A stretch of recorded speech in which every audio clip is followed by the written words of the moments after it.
All right, guys, first move is gonna be a side power knee. All right, so we're gonna reach the weight out so it's no higher than shoulder height, okay? This leg's angled out, back leg, okay, it's just pressing back.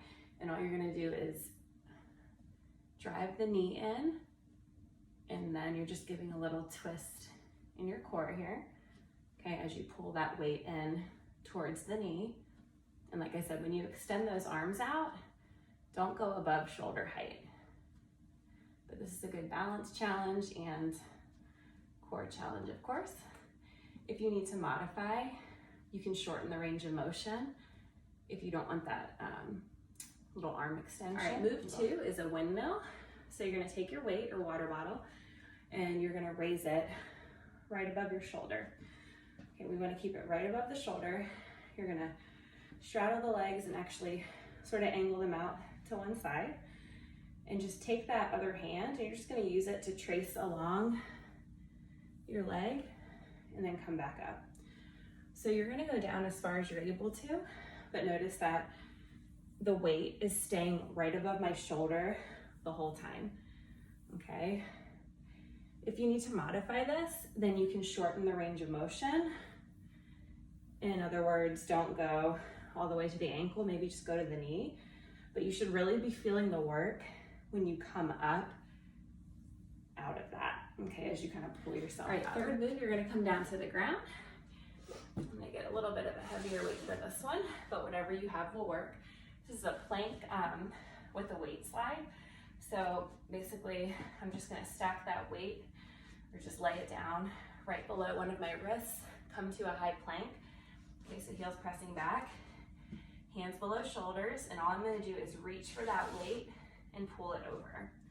Reach with the other hand, pull it over, reset. Reach with the other hand, pull it and reset. So keep that back nice and flat the whole time. You wanna keep your hips square and make sure they're not twisting out to the side as you go to balance on the one hand.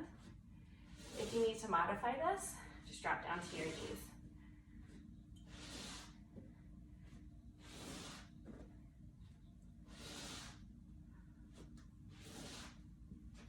All right, for move 4, we're gonna work those sides as obliques really good here. I'm gonna get a little bit of a heavier weight for this one.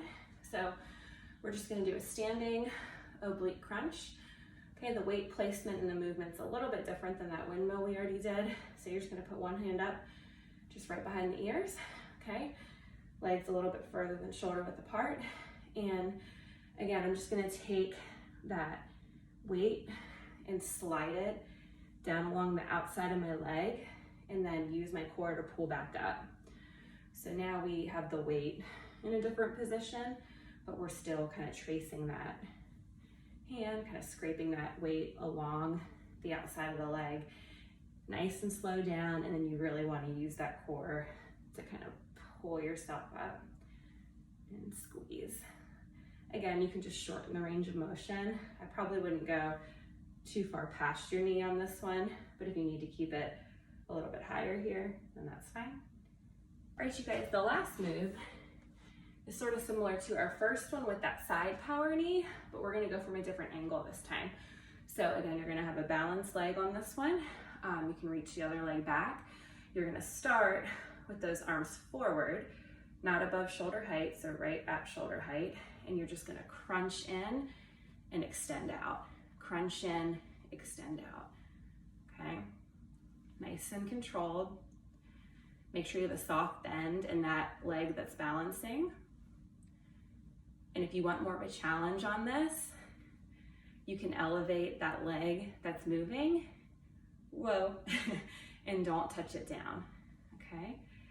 And again, if you need to modify, you can just shorten the range of motion a little bit.